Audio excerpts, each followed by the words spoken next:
Australia is facing an increasing epidemic of type 2 diabetes. There are now approximately 1 million people living with diabetes and around 100,000 new diagnoses each year.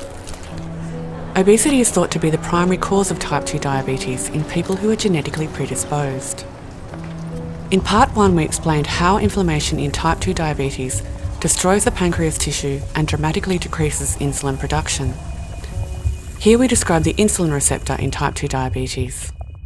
What we have discovered is the molecular detail of how the hormone insulin binds to its so-called receptor protein on the surface of a cell and instructs that cell to take up glucose from the blood and to store it as an energy source.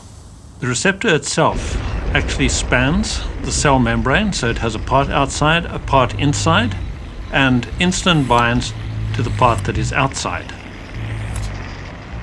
Insulin is a small molecule whose structure was determined a long time ago in 1969, but it's been unknown how it interacts with the receptor, and that is what we have discovered. And its interaction I've characterized as a molecular handshake as the two proteins dock together.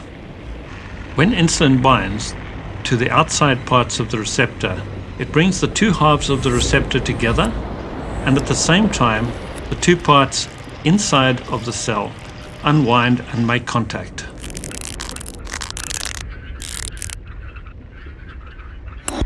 These two proteins then activate each other.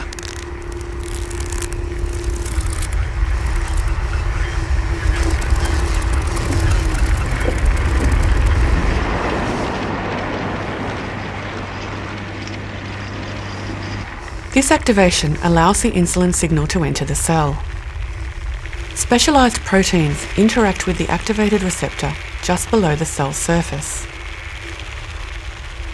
The receptor activates these proteins, and they in turn are able to activate multiple other proteins in a long signal cascade.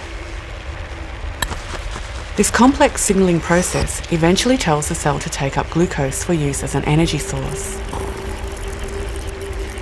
The long signal cascade allows tight control of the signalling process, as it can be turned on or off at many different points along the way.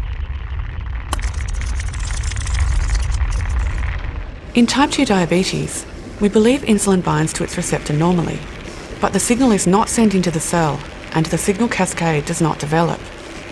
This is known as insulin resistance. This means that glucose cannot enter the cell and blood glucose remains high.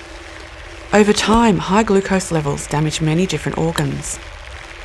Insulin, as you know, has been used to treat diabetes for a very long time. But all of those formulations and types of insulin that have been used in the diabetes context have been designed and formulated without any knowledge of the way in which insulin actually interacts with the receptor.